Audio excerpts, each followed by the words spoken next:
Hello everyone, welcome back to my channel. Today I want to talk to you guys about Adventists, abortion, and pie in my face. Now, why do I call it that?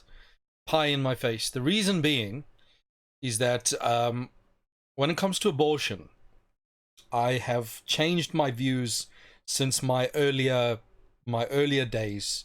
I used to be pro-choice once upon a time, and then my views changed upon further reflection. This was before becoming a Christian. My views changed upon further reflection, and I decided that this whole pro-choice business is a lot of nonsense, and that I came to the conclusion that abortion is murder, right? And there are several reasons for that. Because of let's take one of the ones that are most touted. People ask, for example, when does life begin? And they say, does it begin at conception or sometime later? That's a completely idiotic question for anyone that knows anything about life, right? Life is continuous, right? At no point does the baby come, or the zygote, or whatever the hell you want to call it, at no point does it come from non-living matter. The egg and the sperm are both alive. They are alive cells, right? DNA, they're alive, right? And any Christian that knows anything about Christianity at all knows that life began with Adam and Eve, and it has been a continuous process ever since, right? So this discussion about when does life begin is idiotic, right? If you know anything about the Bible, if you know the first thing about biology, you will know that this idea that when does life begin, it's idiotic. Life began thousands or millions of years ago, depending on what you believe, and it has been continuous ever since. At no point does a child come from non-living materials. At no point. Sperm and egg are alive. Okay? So that's just one of many reasonings that, as I thought about it, I thought, well, these positions are false, they're illogical, they're untenable, and so on and so forth, right? Even if you believe in evolution, you agree, right? So for those of you that are theistic evolutionists and so on and so forth, right? Even then, you still believe that life is continuous. It began sometime in the primordial soup when the first single-celled organism arose at some point. And here's the interesting thing, right? People will say, oh, well, the first life, when the first, there's a prebiotic soup, and then the first life emerged, some bacteria thing. If the bloody bacteria can be considered life, then how idiotic is it for you to say that at any stage of the pregnancy, that it's not life? If a bacteria is life, then why is not a cell life? So that's just one of my big issues and stuff like that. And based on those realizations, when I eventually converted to Christianity, and started searching for a church to become a member of, one of my criteria, right? And this is also upon reflection in the Bible, obviously, that one of my selection criteria among many was that the church needed to be anti-abortion, right? And so I used to believe one way, and now I believe another one. Now here's the interesting thing: if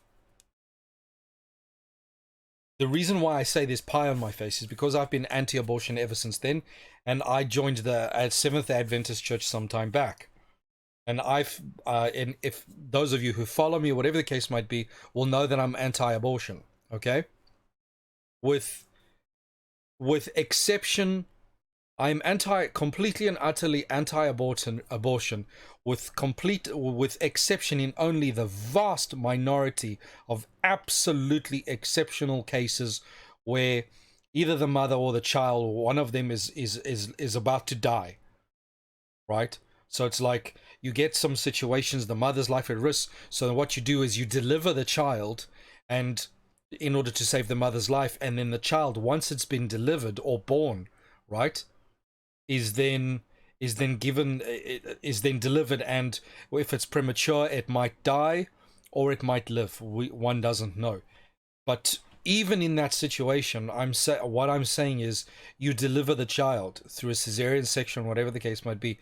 You don't go in there, right, with forceps and rip the child piece by piece out of its mother, right? I'm opposed to that completely and absolutely 100%. They're going in, so basically they get some forceps, right? The mother parks off there with her legs on those stirrup things, right? And the doctor goes in with tongs, like you would go into if you were going to barbecue and handle the meat on the barbecue, and takes pieces off grabs the leg, rips the leg off, grabs the arm, rips the arm off, grabs the head, rips the head off, literally pulls the child out of the mother's body piece by piece. Okay, dismembers the child piece by piece. I'm against that, right?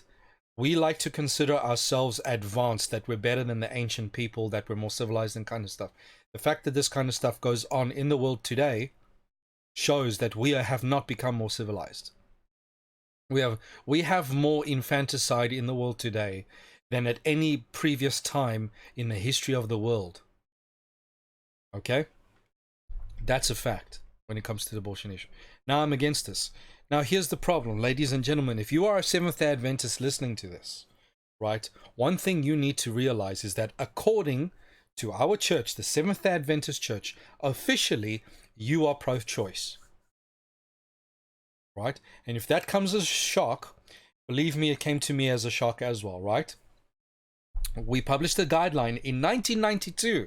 Here's the thing, you will come into the church and no one will tell you this at all, right? They won't tell you this. Because the fact of the matter is the vast majority of people have no idea. No idea whatsoever. And so the reason I have pie on my face is because I come out and I want to be anti-abortion, and I will reference not only logic and reason and science, but I will also, obviously, because I'm a Christian, I will reference the scripture. And not only that, but I will reference the founding members of the Seventh-day Adventist Church, Ellen White, Kellogg, James White, etc. All of these guys, right? All of these guys and girls, every last one of them opposed abortion. Every single one. Right? Every single one of the Seventh-day Adventist Church's founding members believed that abortion was murder. Flat out. There was no ifs, ands, or buts, and that was it. However, in 1992, in all its wisdom, right, the executive committee of the Seventh-day Adventist Church, which represents as a body, right? So the guidelines were approved and voted by the General Conference of the Seventh-day Adventists Executive Committee at the annual council session in Silver Spring, Maryland in October 12, 1992. So this body speaks on behalf of literally every single Adventist on the planet. And this was not brought down to a vote. It was brought down to a vote. So there were about 300 odd representatives present at this particular election, right, where they were going to vote on these guidelines. And as far as I'm aware, the Adventist people were never consulted. Were not consulted. This was a decision that was taken by our representatives. So all of our divisions and so on and so forth, all the delegates go over and they vote. It was voted in. So it was voted in with a 93% majority in favor. Right? So that shows you exactly how in touch the delegates are with the Seventh-day Adventist people. They're complete on this regard, right? So I'm talking about it, abortion exclusively. On the issue of abortion, our representatives are completely and utterly clueless when it comes to the position not only of our founding fathers, but the position of the people on this particular matter, the Seventh-day Adventist people on this particular matter. And the reason this kind of nonsense goes on is because the Seventh-day Adventist Church has become a 501c3 corporation in the United States, right? It's a registered charity.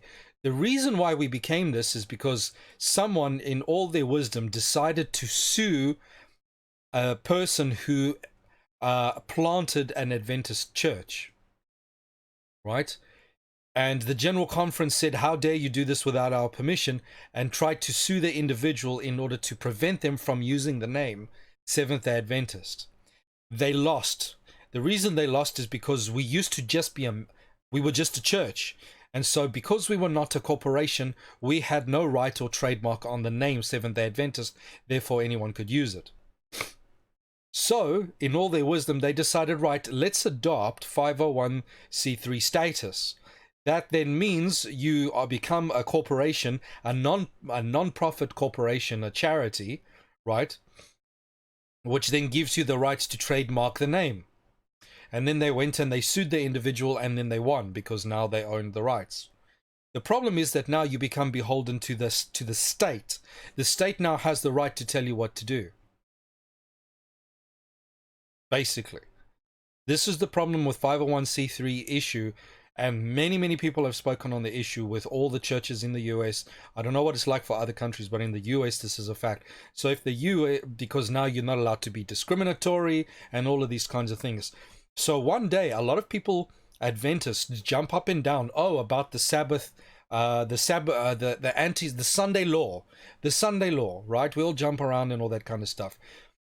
They will be permitted to force the Seventh-day Adventist Church to go to act according to the Sunday law if it becomes a law, because we're 501c3 and we're then subject to the laws of the state. We're subject to abide by the laws of the state. So today, for example, now we have these issues of people wanting abortion, and abortion is legalized, therefore we have to provide it. Otherwise it's a discrimination issue. Right? At some point, if let's say someone of the member of the LGBT community decides to go out and start a Seventh-day Adventist church,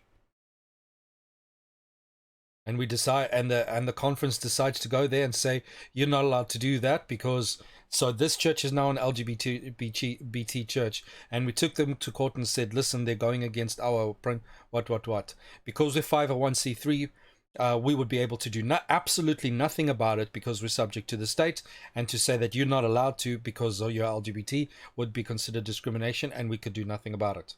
And here's the problem. Some people would say, well, get rid of the 501c3 status.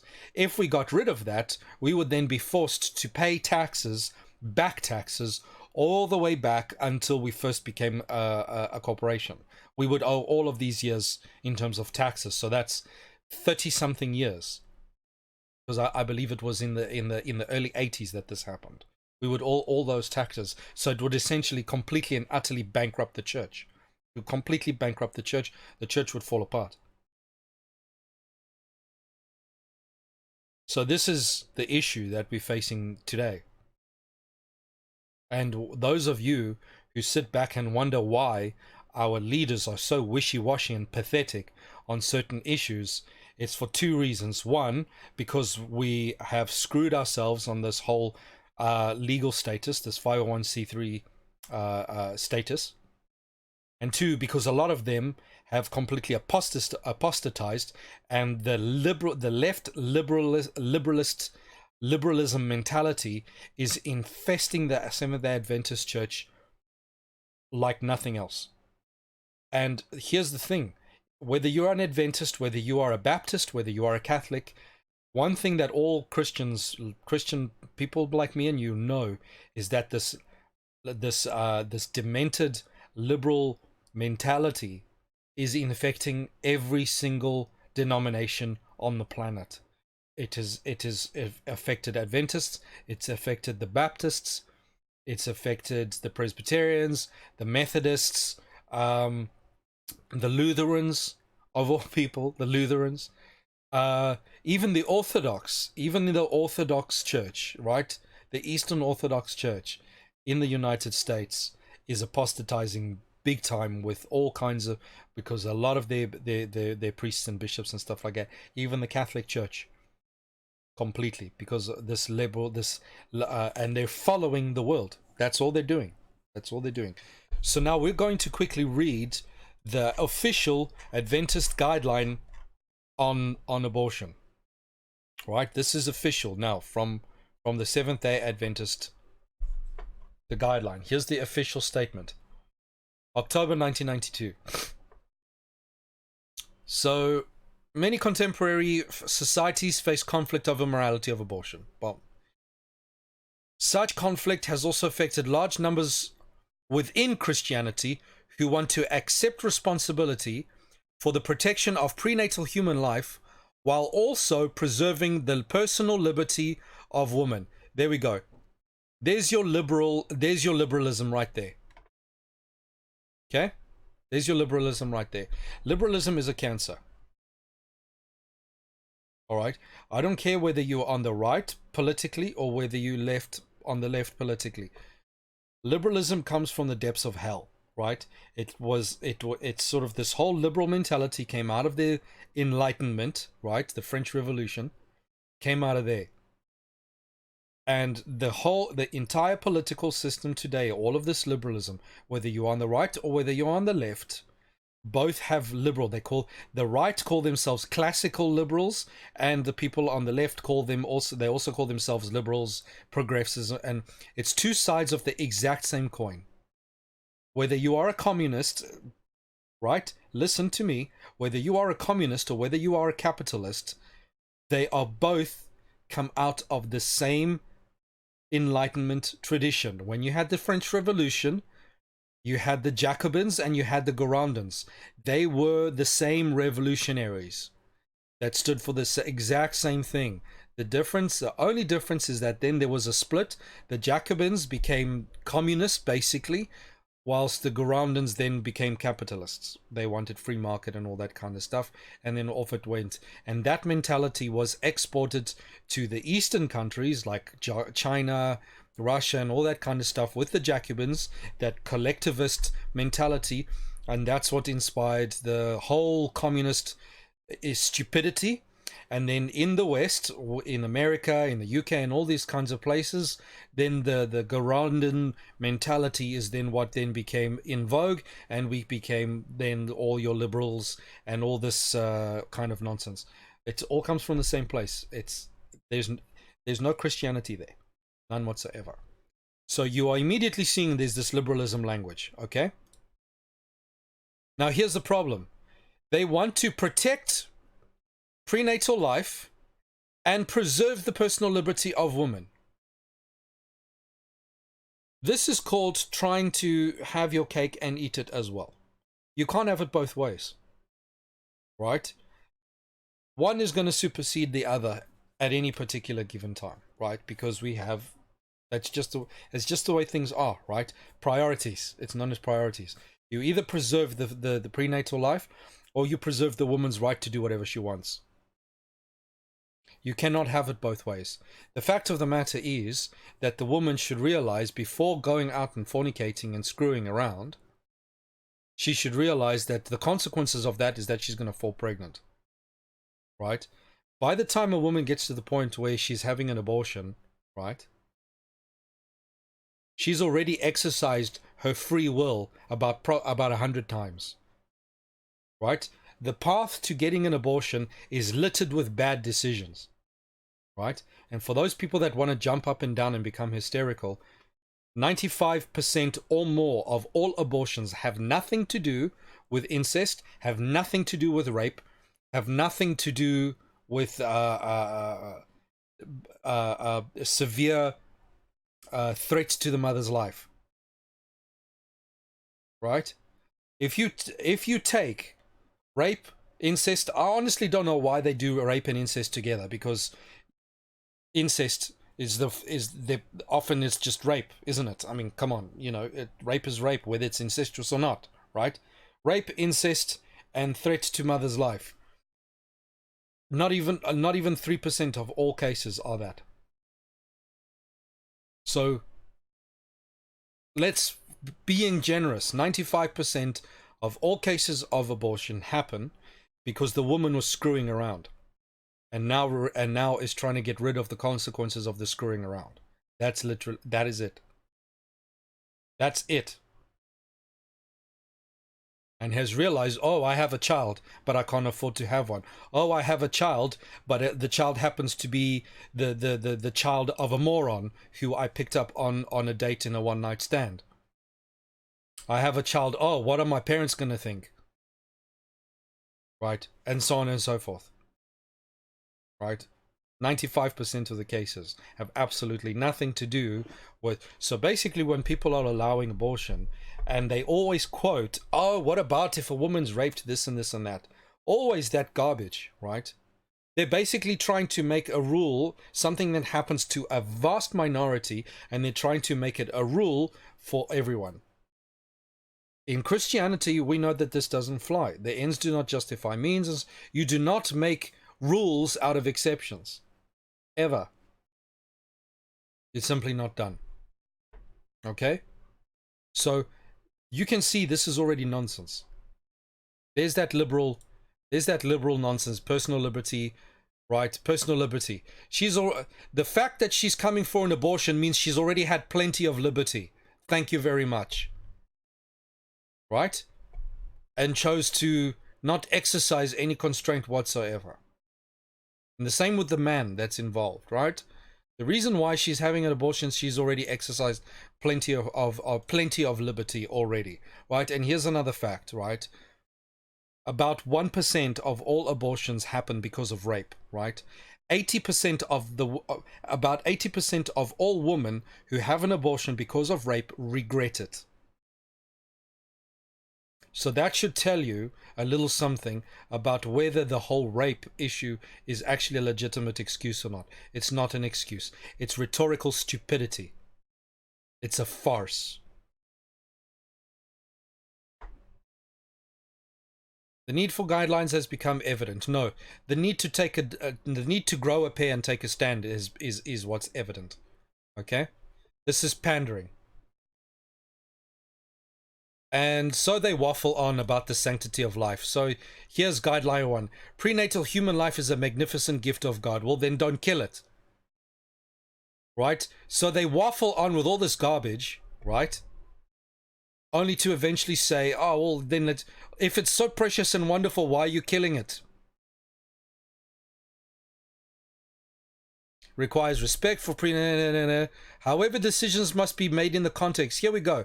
Must be made in the context of a fallen world. Since when? You will not find this doctrine in the Bible. Okay? Must be made, right, in the context of a fallen world. The breaking of the commandment against murder. The breaking, in nowhere in the Bible will you find any legitimate reason to allow you to break one of God's commandments because of considerations of the fact that you're in a fallen world. Doesn't exist. Doesn't exist. To murder, and I mean murder, not kill, okay? Because murder is different than killing, all right? Killing is a different issue. So let's get our definition straight. Murder, the taking the life of an innocent, okay? Murder, I think, is the 6th commandment, right? So they're basically saying that we're allowed to break the commandment if certain difficulties, if in the context of a follow. So then, can I steal? Can I commit adultery? Well, they're already committing adultery. That's why they're in this abortion issue, right? Can I blaspheme God's name then, right? Can I take God's name in vain? Can I break the Sabbath? Etc., etc., etc. So how far are we going to take these things, right? Because here's the problem. If we do it and again, Adventists are constantly bellyaching about the whole issue of the Sunday law. So if you're allowed to murder because you can take the difficulties of a fallen world into account, it means that the Sunday law should not be an issue, because if we take, oh, it's a fallen world, therefore I can break the Sabbath in order to preserve my life, so I don't get persecuted. The same rationale applies to every one of the other commandments. This is hypocrisy. This is double standards. Right, let's continue. Abortion, one of the tragic dilemmas, and I'm gonna spare you guys. I'm gonna get right to the point. Strength and family, and it's just waffle. It's absolute waffle. Now here's where it says, the church does not serve as conscience for individuals. That is true, right? We should not be dictating to people what they should or should not. We should be advising. However, it is the church's place to say, this is what we believe, and if you don't like it, you go somewhere else. That is the church's. Well, the church exists to preserve the truth. So I don't have to tell you, as a church, I have no right to tell you and dictate to you what you should do, right? Because you have free will. But as a church, I have I have the moral obligation from God to say, this is what's right, and this is what's wrong, and this is what we believe. And if you don't like it, you need to join another church. Simple as that. All right? Simple as that. If the person has free will, then they're free to go and choose another church. Simple as that. Right? It's too much of this nonsense of, oh, we'll just let everyone do whatever they want because, oh, we can't be the moral conscience. Right? It's nonsense. We have a duty towards the truth. So it should provide moral guidance. So there we go. Not just moral guidance. The church has a stance. This is our stance. And if you don't like it, off you go. Right? This is our stance. If you want guidance, if you want to discuss things, come to us and we can talk and stuff like that. But if we're against something, you're either against it or you're not. It's that simple. Right? It says here now, abortions for reasons of birth control, gender selection, or convenience are not condoned by the church. Here's the interesting thing, are not condoned by the church. It does not mean you'll get kicked out, right? Get this, right? It's not condoned by the church, which means if you do it for those reasons, you will not be kicked out of the church. You will not be disfellowshipped. However, if you are a gambler, you can be disfellowshipped. Think about that for a second. The stupidity. Women, at times, however, and here's the caveat, so they're now going to undermine everything, may face exceptional circumstances that present serious moral, such as significant threats to the pregnant woman's life, serious jeopardy to her health, severe congenital defects, carefully diagnosed in the fetus, and pregnancy resulting for rape or incest. Right. So everything they've just listed here, all of this here, to there. All of that there represents less than 5% of all abortions. Less than 5% of all abortions. If we had to provide abortions only for that 5%, the abortion industry would go bankrupt. The abortion industry is sustained only because, precisely because we do not provide abortions only for those particular points, for that small 3 to 5% of cases, which is some sort of medical difficulty and stuff. And if you talk to physicians, they will actually tell you that those medical difficulties about a woman's life being at risk happen, especially with modern technical medical advances. It happens. It is actually very rare anymore. It's actually extremely. It does not happen anywhere near as often as it used to be. Right. And the fact is the matter, for thousands of years, even before medicine, women's life were at risks, and no one ever made that excuse. So now that we are in the best position in all of history to preserve a woman's life with all the technology and all that kind of stuff, is literally the only time in all of history that people have used woman's life as a threat, as an excuse for abortion. Never before in the history of mankind has this been used. Because women, a lot of women used to die in childbirth, was never an excuse. Never. And now, when it's basically an irrelevant risk, a negligible risk, it now becomes suddenly an argument. It's pathetic. Absolutely pathetic. Now, the final decision whether to terminate the pregnancy or not should be made by the pregnant woman after appropriate consultation. Again, vagaries. This whole thing is so vague as to be completely useless, right? You after a while of reading liberal material, you get very, very used to the language. The language is vague on purpose. It's vague on purpose, because if it's sufficiently vague, then you can allow whatever you want It allows for any sort of intellectual stupidity to carry on, and because it's so vague, you can allow anything. And this is what you eventually realize if you're dealing with something like when a law is written and then you start assessing the jurisprudence, right? What we call jurisprudence. So when a statement is made, is the statement precise enough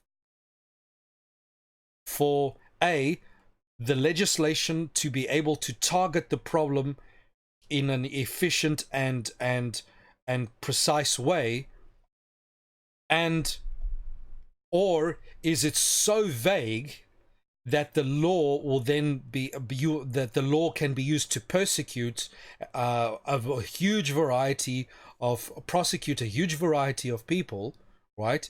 And basically because it's so vague, it will not actually be effective for purpose, it will not be useful for purpose, but then will have an absolutely massive amount of unintended consequences. Because it's so vague, it's basically useless, right? Because then under the law you can still get away with literally whatever you want because it's vague, so anything can be justified. So, and the reason why I understand jurisprudence is because I was the religious liberties leader at my church for a while, and I went to conventions and things like that, and we talked about that kind of stuff. So for someone that has more or less of an understanding of jurisprudence, let me tell you, this is so vague as to be pathetic, right? Should be aided in a decision by pregnancy. Final decision should be made by the pregnant woman after appropriate consultation. That's vague. It's pathetic. It's useless as far as jurisprudence is concerned, right? It's a guideline. This guideline is useless. It doesn't tell you. It basically says go ahead. If there is from this guideline, literally anyone can go and have an abortion for almost any reason, because you can claim that you had appropriate consultation. And here's the thing.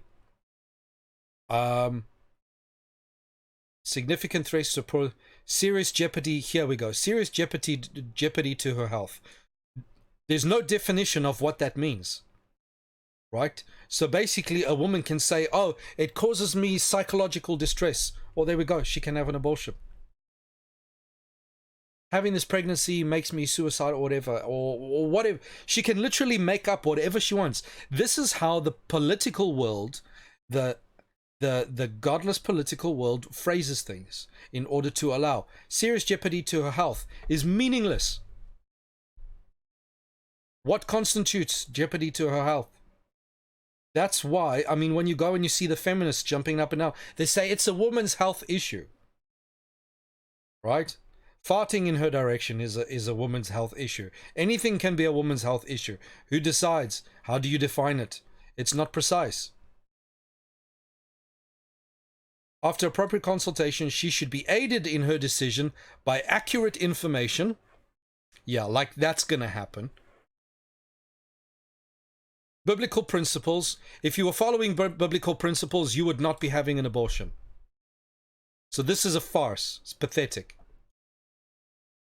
And the guidance of the Holy Spirit. Again, the fact that we're here means that these people are not operating according to the Holy Spirit. It's a different spirit that's motivating this nonsense. Moreover, these decisions are best made within the context of healthy family relationships. Yeah, for sure. But let me tell you something.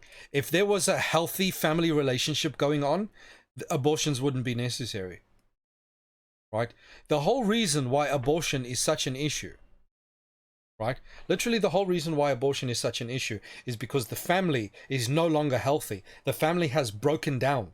The family unit has completely and utterly broken down. It doesn't exist anymore. The vast majority of women going to get these abortions are single women who've been screwing around in drug-addled and alcohol-addled orgies, or whatever the case might be, in whatever teenage stupidity they're engaged in, right? Because there's no self-control. You're not allowed to have self-control. You're not allowed to talk to self-control since the sexual liberation movement stupidity decided, well, let's just go. You're not allowed to you're not allowed to talk about sexual morality because it's everyone's freedom to fornicate until their brains fall out, right? So The vast majority of the cases happen precisely because there's no family there, right? And because there's no family, women who are engaging in this kind of loose, slutty behavior are that way precisely because the family's fallen apart. Because when there's lack of a presence of a decent father figure, or there's not a good mother, woman, so we all know that if there's an abusive father or an uncaring or unloving father, that women develop psychological issues which cause them to actively seek out male attention in any form that they can get it, whether the attention is healthy or not. Right?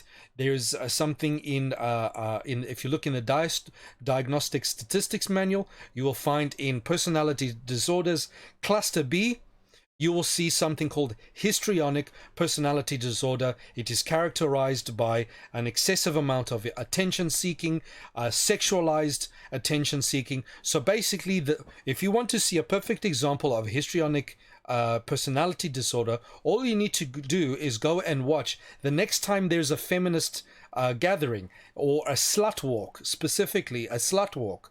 There we go. Boom. Perfect example of what histrionic personality disorder is.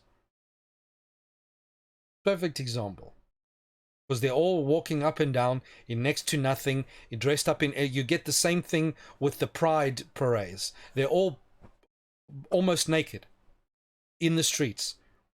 So as long as you championing feminism or LGBT, you're basically allowed to go into the streets and behave in ways that would otherwise get you arrested for public indecency.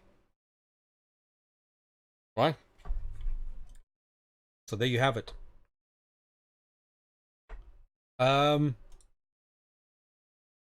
So yeah, so this is completely pathetic, because if whoever was putting this together had actually thought this through, they would realize that the only reason why this is happening is precisely because the family unit is completely destroyed, almost doesn't exist anymore. In some demographics, 80% of families are broken. 80% of the children are illegitimate.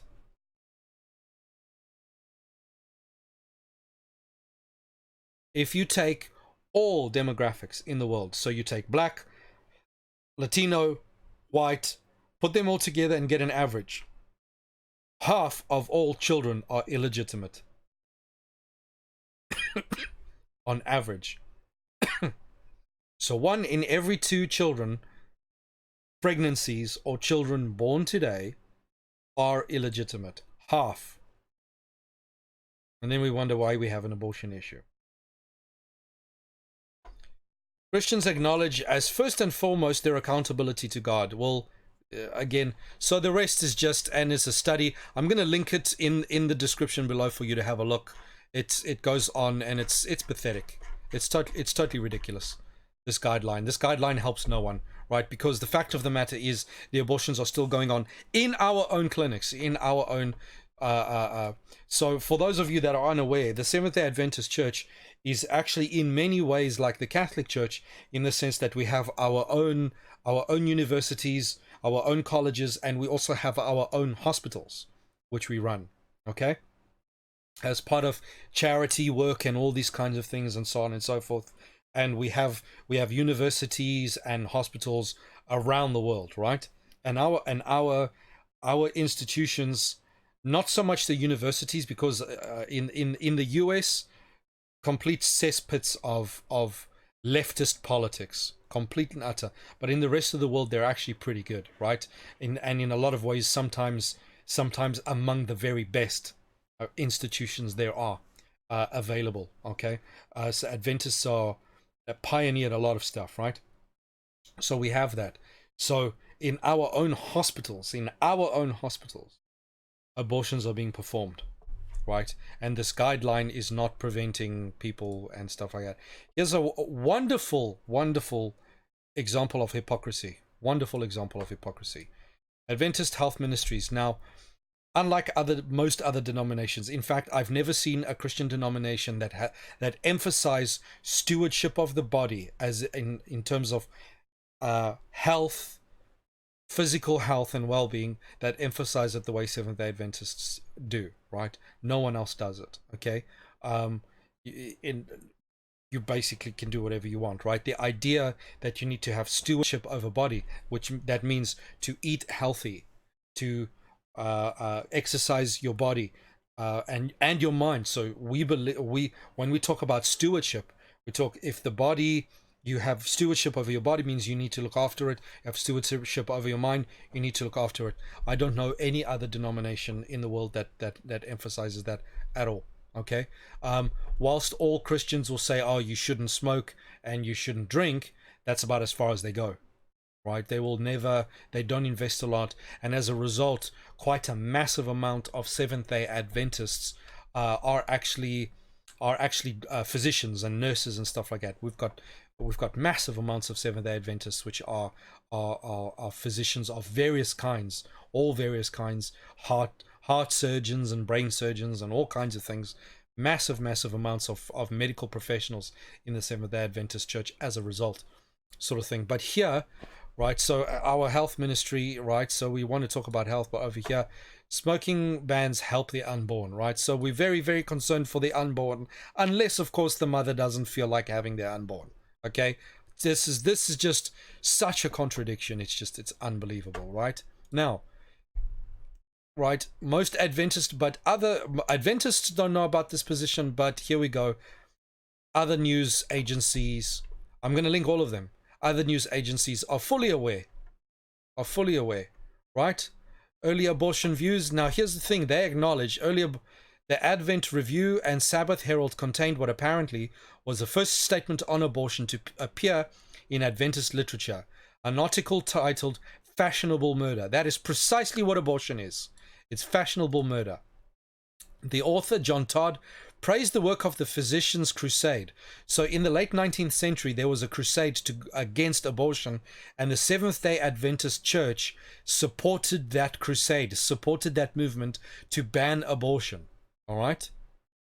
Which had been widely practiced in America during the early part of the century. Speaking of abortion, Todd declared, the willful killing of a human being at any stage of his existence is murder.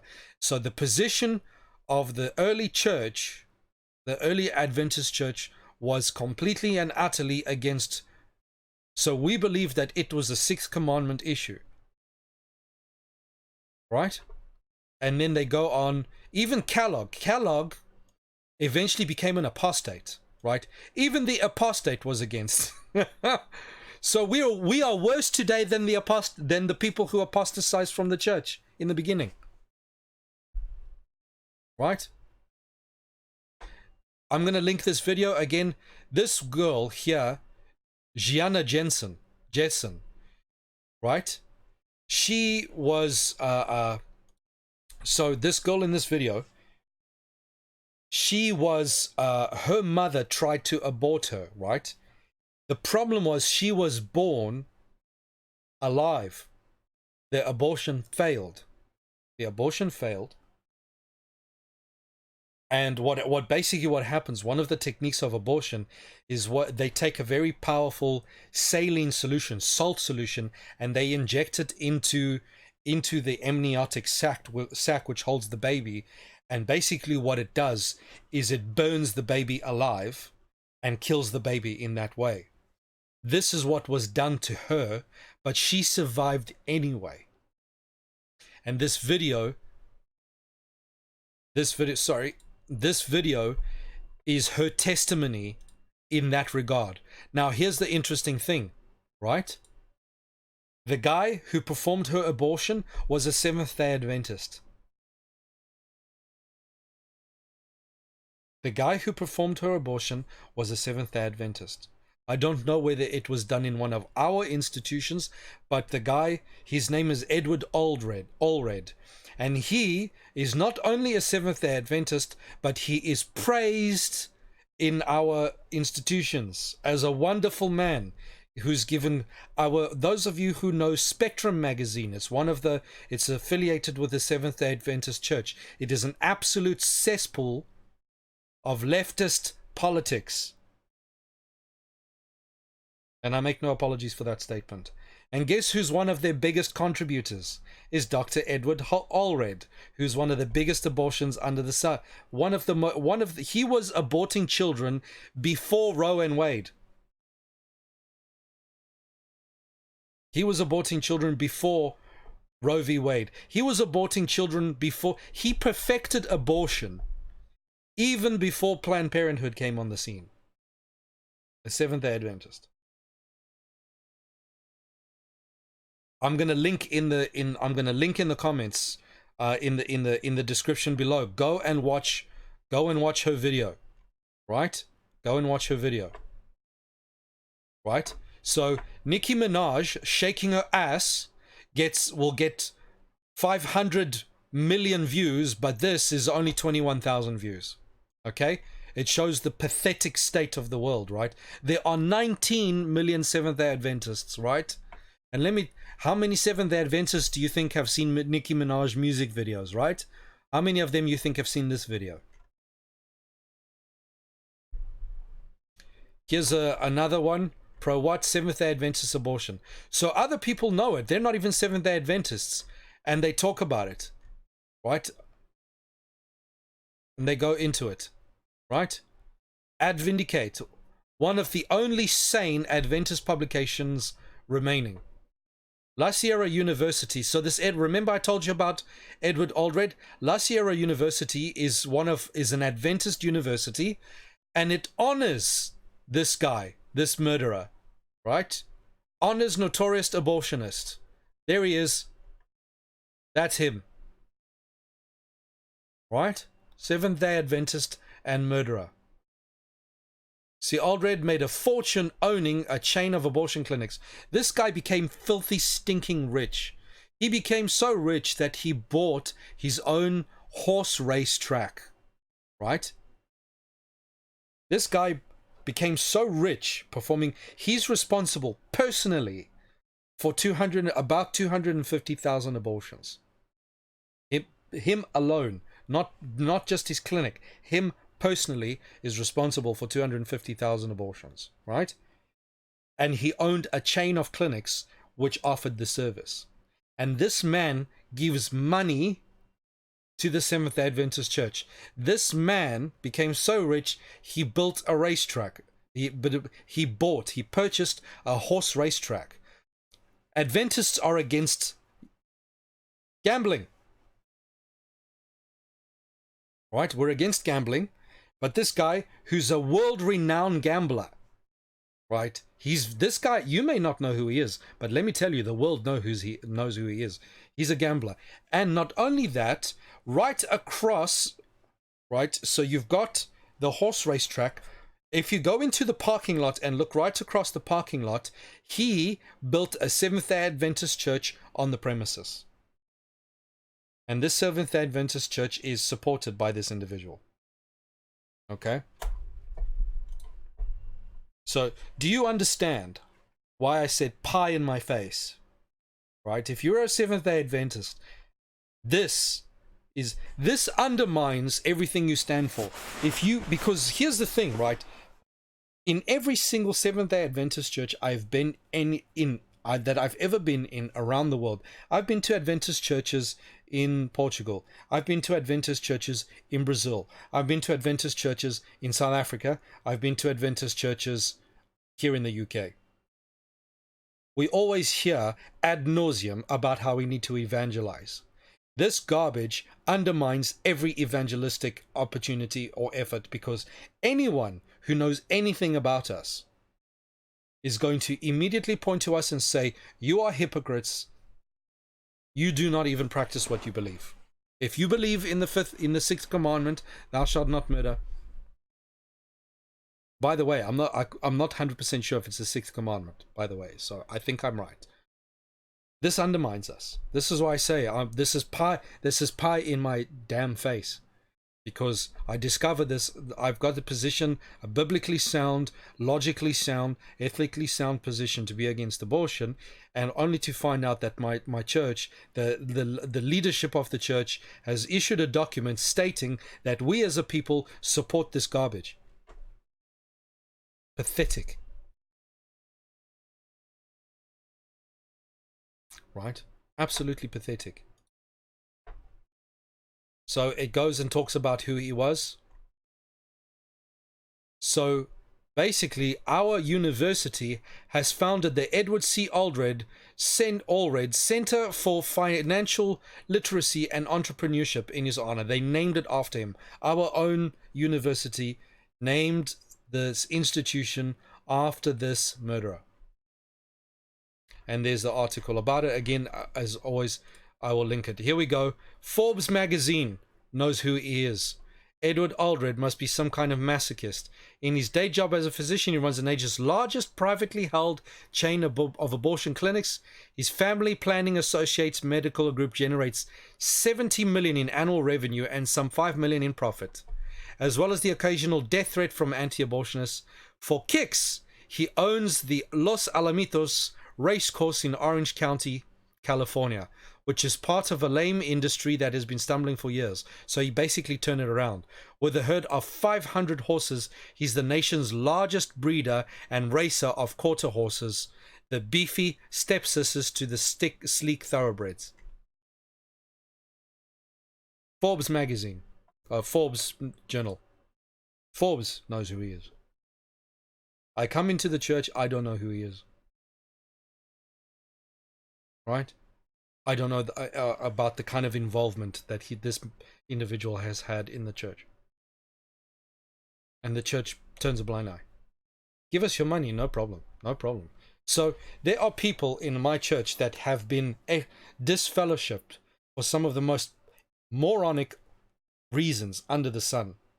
For example, at the moment, there is a Trinitarian dispute within the church. Are we Trinitarian? Are we anti-Trinitarian? Or so on and so forth.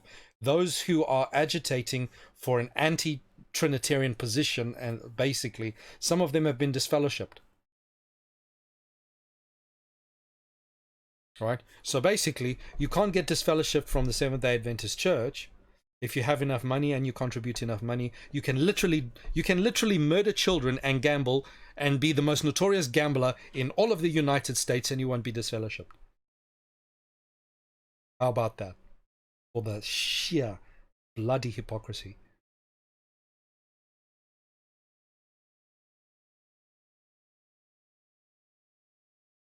This is La Sierra University's own webpage, so this is not hearsay, they admit it. About the founder. I believe that Americans should be able to pursue their dreams in a society, blah de blah de blah, free from government regulation. Yeah, that's ironic because the government is allowed to regulate now that the Seventh-day Adventist is 501c3. The government's allowed to tell us whether we can or cannot violate our own principles. The sheer bloody hypocrisy is Fulcrum. These guys are amazing, right? If you don't know who they are, go right now and go and support this kind of journalism. These guys are excellent, right? They do No Barking Dogs in Loma. Brilliant title, right? And they talk about the whole issue there, abortions and the SDA church. So there's an abundance of information out there on this issue. Here we go. Religious Liberty TV. La Sierra responds to Edward Allred's story, right? So even they know. As a long-standing belief that young people need better preparation, and so on and so forth, right? So it does so it's not. This is not Adventist, right? I've got the same one open twice for some reason. Christianity Today. I hate pop-ups. Adventist University names new center for alleged notorious abortionist. Right, prominent Seventh-day Adventist University, California, under fire for its decision to name. Right. Oh, good grief! Hide this. Can't get away from this nonsense. Right, there we go. Right, Christianity Today. So we are laughingstock, right? And here's the thing: as Seventh-day Adventists, we have the bloody cheek and the gall to say this and that about other denominations, about how the Catholic Church is the beast of Revelation and what. right? Now, I'm not here to argue about whether those things are true or not. But the fact of the matter is we have the bloody gall to say these things. Meanwhile, this kind of garbage is going on in our church. Right under our noses. Right? Ridiculous. This grates my cheese, let me tell you. LifeSite News. How many of you know LifeSite News? Now we're going to have a quick read here, because they bring up some very, very interesting information. You need to see what it says here.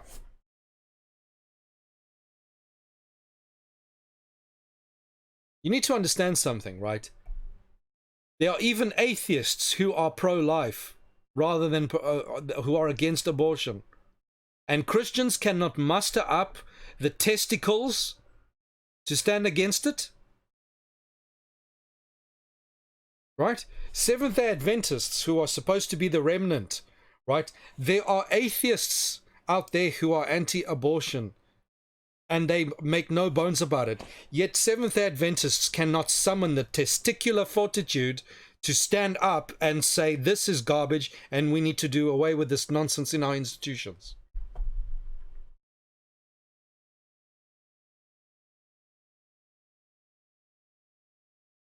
It's crazy. Here's another one. End times. I just went and found a whole bunch of stuff. Now I want... Naming opportunities provides means to honor personal contribution service. So they are honoring this guy. Okay? As well as the contribution and resources to this. He actually attended this university himself. Let me tell you, our Adventist universities have become utter cesspools of leftist politics. According to their mission statement, La Sierra is a community rooted in the Christian gospel and Seventh-day Adventist values and ideals. Rubbish. The general conference states, prenatal human life is and there's the waffle again. Yeah, waffle. It's like you make the statement and then you undermine it by being pro-choice. When the world looks at us, they see us as pro-choice. No matter how much ifs, ands, or buts we want to make about it, they view us as pro-choice. Okay. Not all would have been for serious. So yeah, right. So he found in 98. Allred, so he himself claimed to have aborted a quarter of a million babies in 12 years. 250,000 babies in 12 years. He also spoke candidly of his reasons for advancing abortion. This is what he says. Population control is too important to be stopped by some right-wing pro-life types, Allred said. Take the new influx of Hispanic immigrants. Their lack of respect of democracy and social order is frightening. I hope I can do something to stem that tide. I'd set up a clinic in Mexico for free if I could. Maybe in one in Calexico would help. The survival of our society could be at stake. Ladies and gentlemen, this is eugenics. The Aid to Families with Dependent Children program is the worst boondoggle ever created. When a sudden black woman can decide to have a baby and get welfare and food stamps and become a burden to all of us, it is time to stop. In parts of South Los Angeles, having babies for welfare is the only industry the people have.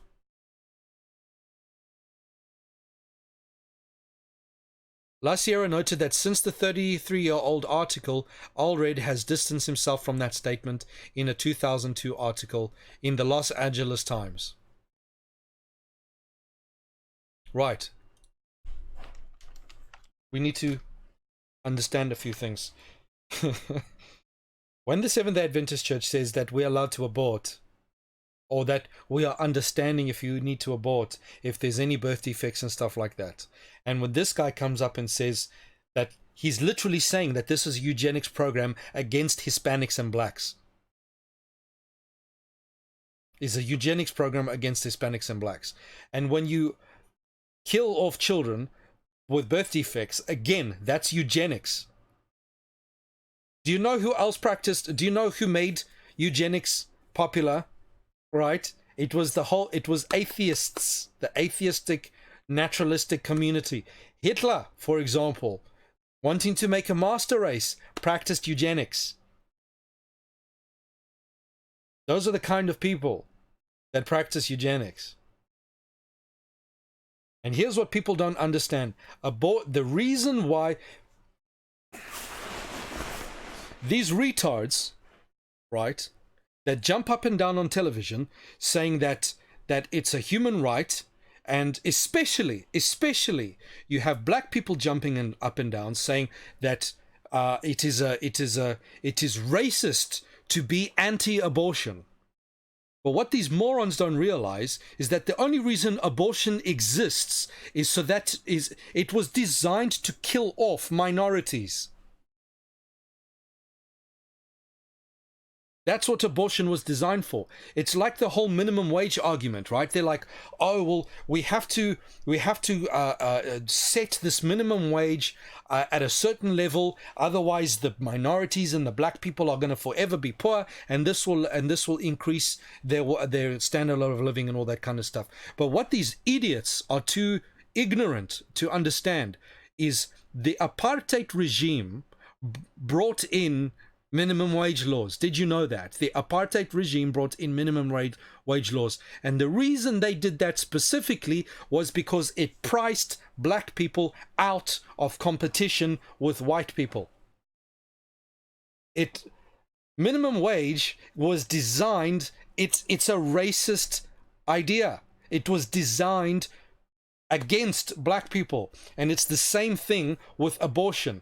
The majority of abortions are done on black people and Hispanics in the United States. The majority. Blacks are 13% of the population. 13%. Black women, let's say half of that. So 6.5%. 6.5%, right?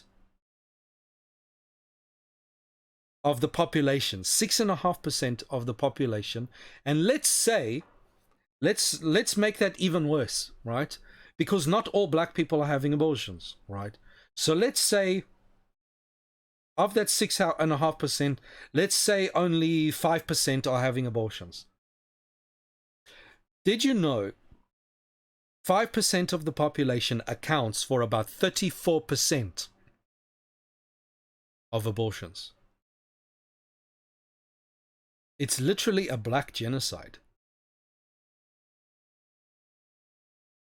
But all of these retarded activists, these social justice warrior delusionals, want to try and convince me and you that this is a social justice issue and that this is a minority issue, to help the minority people, to uplift black people when you are so let's help black people by killing their babies en masse.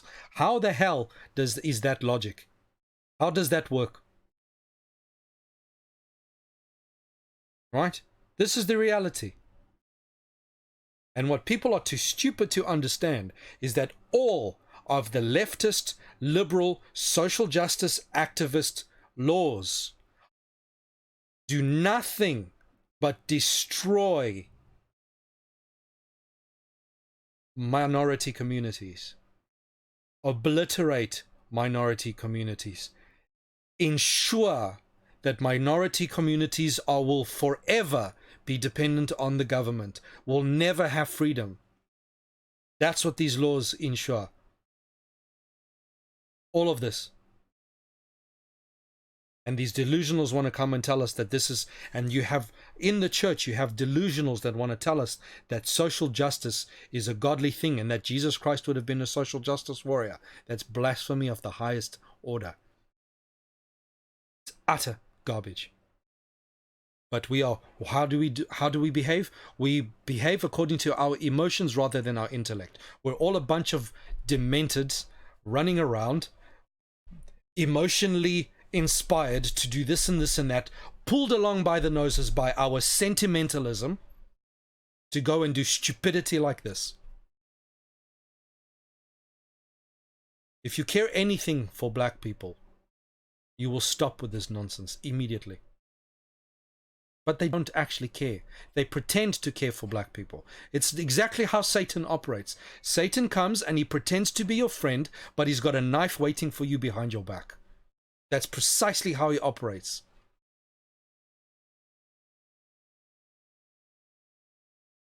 Can you imagine if a white person made these exact same statements today? What would happen? He'd be crucified.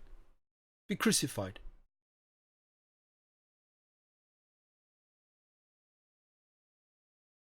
Catholic.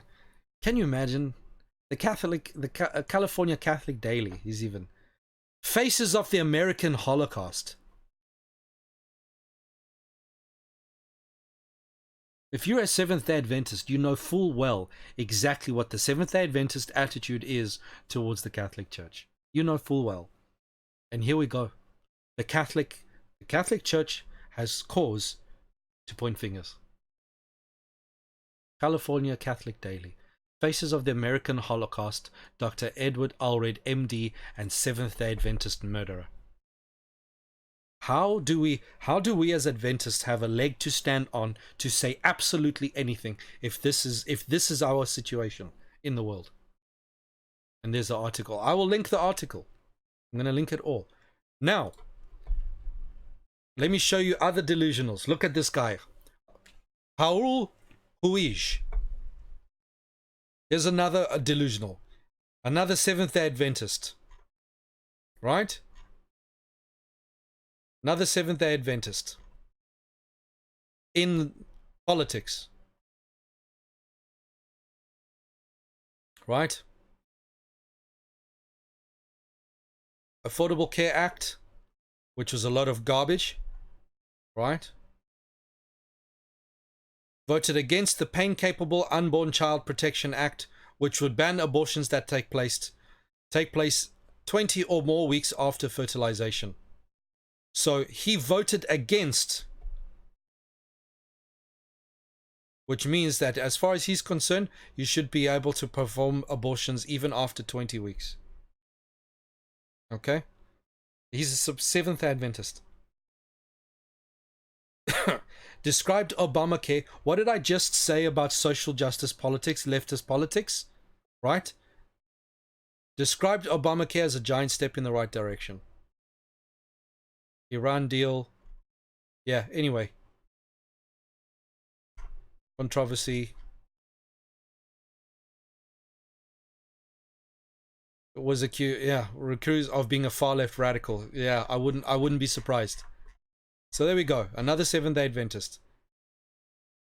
Right? Do you think he's in good standing in the church? This individual. Here's another one. Another delusional. Sheila Lee Jackson. She's a Seventh-day Adventist. And she's very, very prominent. She's on the news and everything. American politician. U.S. representative for Texas. You Texans should be ashamed of yourselves. If you are a Seventh-day Adventist, you should be ashamed that such a person represents your state. Absolutely ashamed. This woman. So let's go see. Right? Let's go see. What has she done? Right? Tenure, foreign policy. Oh, let's not even get into that. Immigration. Criticism of the Tea Party. So check this out, right? She says, compared the Tea Party to the KKK. This woman has got a chip on her shoulder about being black. Let me tell you, this woman is such a black power social justice warrior. It is unbelievable. Every single time you see her on the news talking about anything, there's some sort of black power spin to it, right? She's the Jesse Jackson of Seventh-day Adventists. Is it Jesse Jackson? One of those delusionals, those race-baiting delusionals. Right? WikiLeaks, yeah, she doesn't know what she's talking about there. Al-Qaeda. Anyway, I'll link it all for you. Legislation, transfer LGBT rights, supports LGBT rights. Right. Seventh-day Adventist, no. Supports LGBT rights. Hurricane. Look at this. This delusional woman. Right? Complained in 2003 that the naming of hurricanes was too white. All racial groups should be represented, she said, and asked officials to try to be inclusive to African American names. Yeah, someone's got a chip on her shoulder about something, doesn't she? Foreign took a trip to Azerbaijan, paid for by the government of that country. You know? Confederate flag issue. So yeah, you know, you can see this person is a social justice warrior, activist. Yeah, she behaved really poorly in this particular issue over here. Claimed that she had cancelled her flight, so there was a flight issue, and she behaved very, very poorly. So this woman will. I'm pretty sure this woman would talk about white privilege, but she has absolutely no problem throwing her weight around. Let me tell you. Committee assignment, treatment of staffers. She is known. Right. Have a look at this. Right. So she's a Seventh-day Adventist. Reported in 1988 that 5 of Lee's staffers quit during that, according to the Capitol. Abrasive ways not only drove but irritated Continental Airlines, so that was that previous issue, to the point when one suggested she fly in a competitor instead.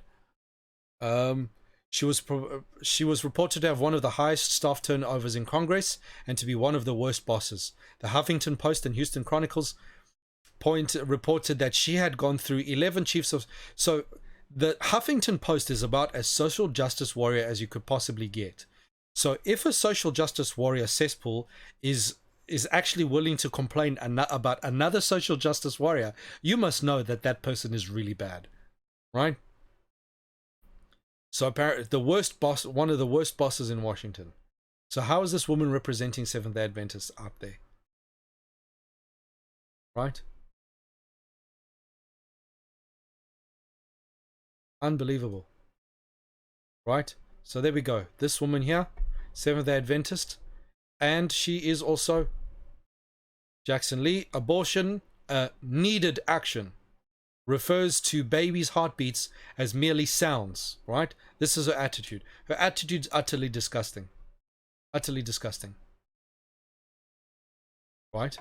So, here's another thing. These two politicians, right? They wanted to pass a bill that basically said that, because what happens sometimes, like with that girl, Gianna Jessen, right? They tried to abort her, but she survived and was born alive. There was a bill that they tried to pass, which said that if an abortion fails and the child is born alive, then now the child's alive and you need to sustain that child, give them medical care and so on and so forth, and that now that child is alive and lives, right? You're not allowed to kill the child. So what they were doing before is, if the child is born alive, right, survives the abortion, the child once born, they would have to kill the child on the spot. They would strangle the child or whatever other means there are to kill the child if the abortion fails. There was a bill that came out to prevent that. So said, if the child survives the abortion, let them live. Don't now kill the child now once it's born. Both of these politicians, these Seventh-day Adventist politicians that I've just showed you, both of them voted against.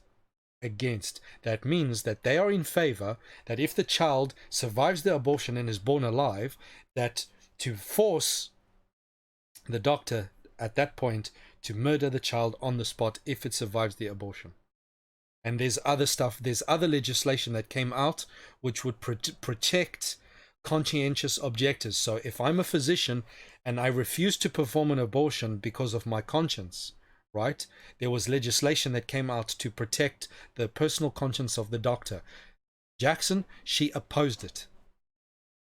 That means, in her opinion, she would force the doctors, right? It's all there. CNS News. It's all there. I'm going to link it in the description. So, ladies and gentlemen, that is it. That is it. This is a bloody disgrace. I don't even know what to say about it. I'm still mulling it over because I discovered this last week and I had to allow myself to cool down. That's why I haven't made as many videos, because I've had to cool down and uh, try and be, because as far as I'm concerned, this is grounds to leave the church, right? And I'll explain why. Now, I'm not going to leave the church. I'm not going to leave the church, or at least not yet, and this is why. Because the official, the founders, the church is against abortion. This document is a usurpation. It undermines the position of the Seventh Adventist people and the position of the Seventh Adventist founders was all against abortion. We are not pro-choice. We are pro-life, right? And this document, this official stance, this guideline, it came about as a vote done by about 300 something individuals higher up. So almost like unilaterally, in a sense. We were not involved as a people. As far as I'm aware, we were not. This does not represent us. So this was a sneaking in of there's something dodgy going on here, right? And so that's why, even though for me something like this is grounds to leave a church, but only if the church continues and refuses to desist. Because this is my I'm not saying you must take the position. You must decide according to your own conscience. If I think about the following, right? If I reason the following, back in 1058, you had the Great Schism. You had the church, right? The Christian church, the Christian world split between East and West, right? And that split was basically the Catholic Church. Even though the Catholic Church calls itself the Mother Church, that's not true. The Catholic Church itself split from the Mother Church, which was the Eastern Orthodox. I actually have a lot of respect for the Eastern Orthodox. I really, really do. Right? Even though there's a couple of niggly things. But anyway, in general, I've got a lot of respect for the Eastern Orthodox Church. And their Eastern Orthodox Church carried on its traditions, whereas the Catholic Church not only did it split away on issues that were unbiblical, like the whole issue with the papacy, being the supreme leader of the world, basically being the God-man, and all these kinds of things, and your Frankish thesis, like the abject satanic corruptions that happened once the Franks actually took over the church. At one time you had 3 popes and all kinds of things, so they fell away. They really fell away. Now for Seventh-day Adventists, and then Protestantism then pulled away. So those were people who were in the Catholic Church and realized the status of the Catholic Church and then left, right? So this idea, so any church that says, oh, you can't, any church, Protestant church, any that says if you break away from us, you're an apostate. That's hypocrisy. Because the only reason why Protestants broke away is because we broke away in the first place. We objected because there were things that were unbiblical, and so we left the Catholic Church.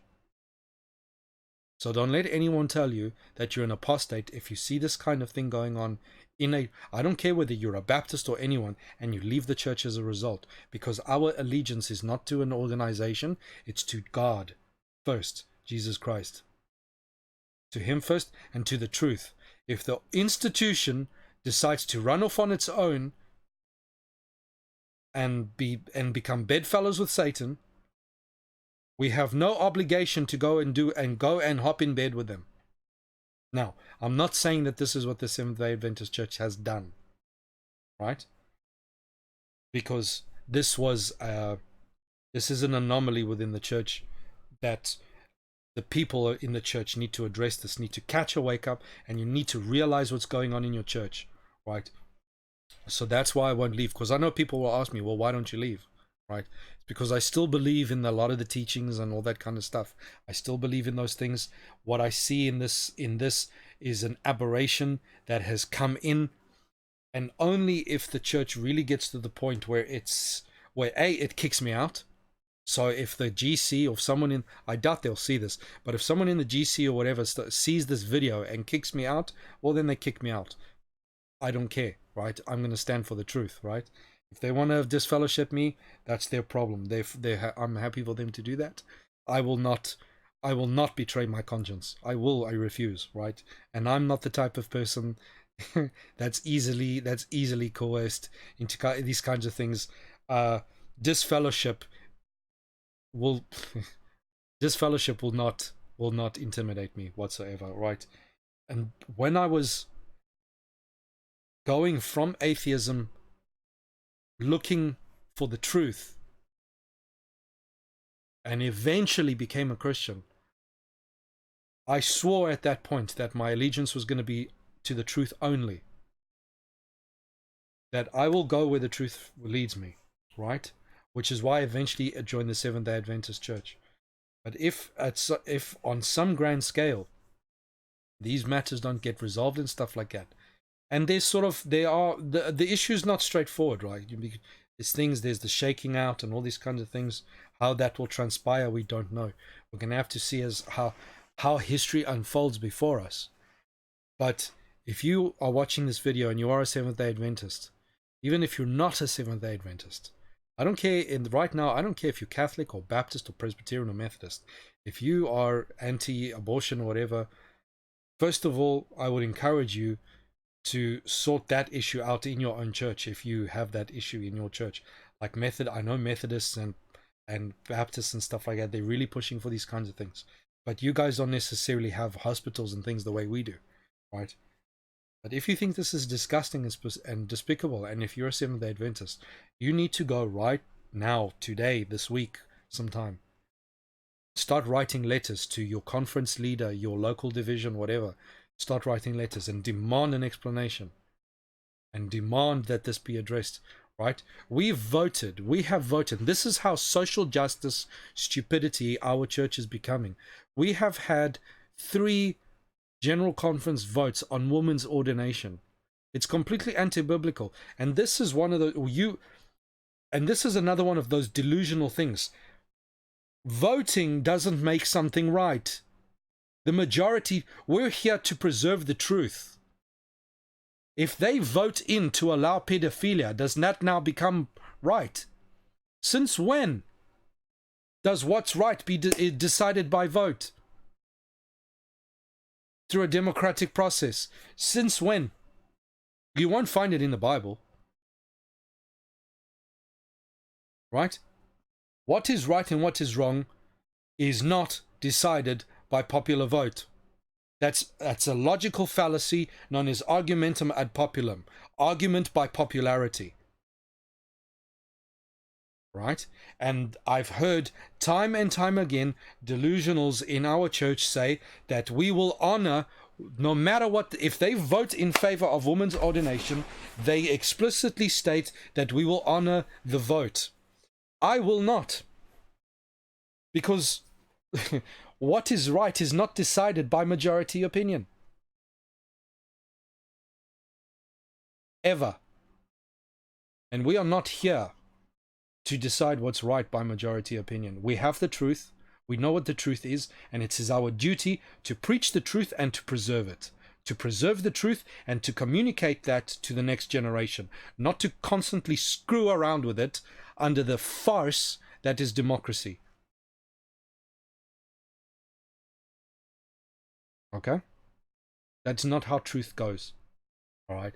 So, I'm a Seventh-day Adventist, and I'm proud to say so. For the purposes of my channel, I try to be as mere Christianity as possible, because I want to reach the most amount of people as possible. And those of you watching, we all know about what we call about C.S. Lewis's mere Christianity and stuff. I know some people have problem with him, but the principle is a fairly sound one. So on my channel, I try to reach as many people as possible and stuff like that. So I'm not constantly pounding Adventist perspectives and stuff like that. I just talk about what's right or wrong, and I generally don't want to say I believe this because I'm Adventist and or that because I reject that because I'm not Adventist. If it's true, I I talk about it. End of story, right? Or at least if I believe it's true, I talk about it straight up, right? But where this is going to go, for now I'm a Seventh-day Adventist and I'm happy to be so, and we'll see what will happen in future. But let me tell you, ladies and gentlemen, those of you that, if you're a Seventh-day Adventist and you know about what Ellen White says about what's going to happen to the church, where she herself said, she herself prophesied that we would be startled and amazed by the kind of apostasy that we would see in the church, in our church, as well as other churches. We would be astounded and amazed and dismayed, and all of these things show that the end is on its way, right?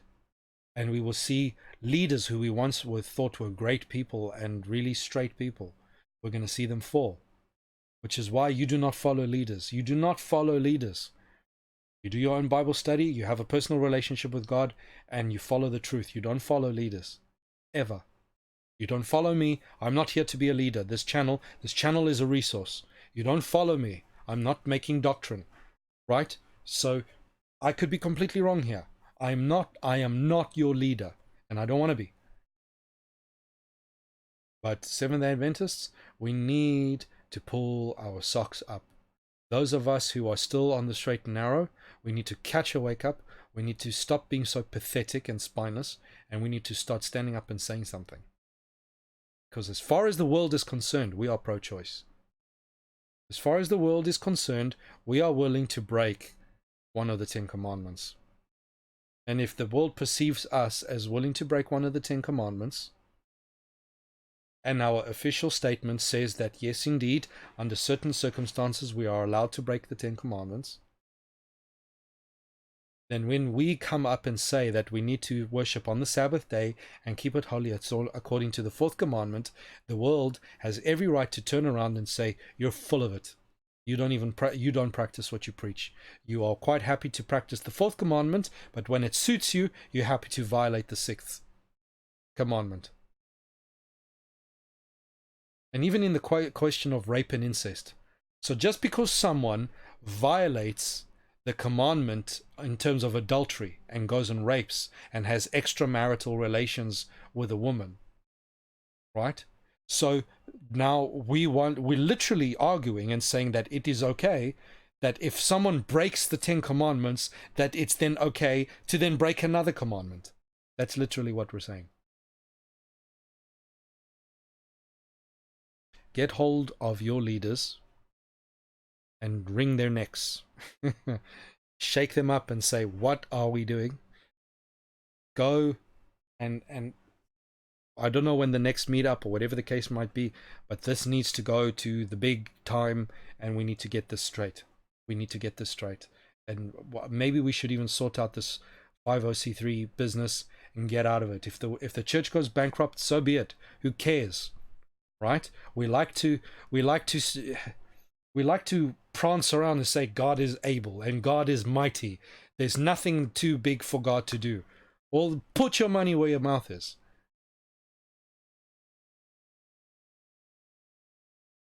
We have to pay the money and go bankrupt. Well, then so be it. Right? It is for this reason that the Apostle Paul did not make a living from his evangelism. Did you know that? He used to build tents. The Apostle Paul had an alternate line of income and did not rely on the church to pay him a salary. This is why. We've totally screwed up.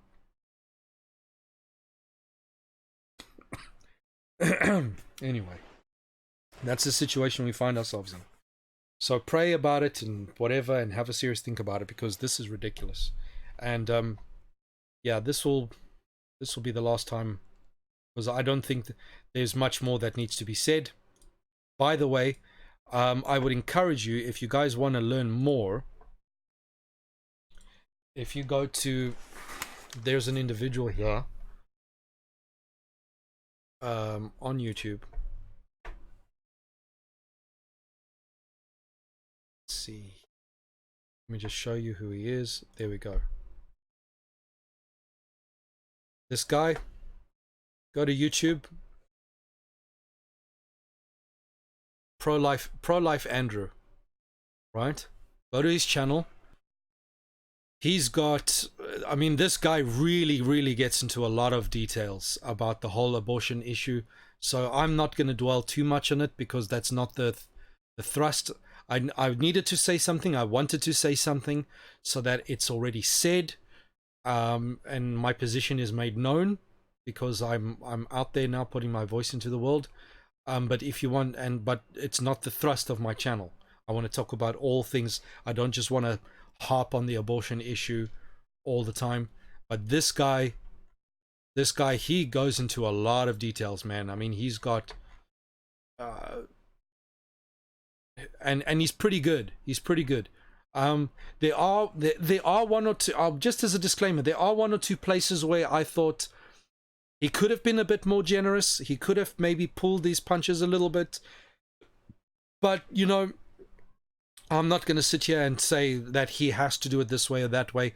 This guy, he knows his stuff. He shows the evidence. He goes through the quotes. He links everything.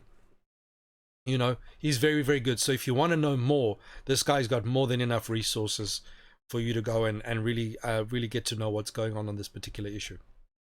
So, ladies and gentlemen, that said, I hope this was helpful, and I'm sorry if you're a Seventh-day Adventist, then I'm sorry. If you are a non-Seventh-day Adventist, I'm sorry that we're such flaming hypocrites on so many issues. I don't even know what to say about it, but this is not us. You know. Anyway, I hope this was helpful. Guys, take some action. Go and do something about it in your local conference. And yeah, now that that's said and done, thank you for your viewership. And God bless. Take it easy, and until next time, cheerio.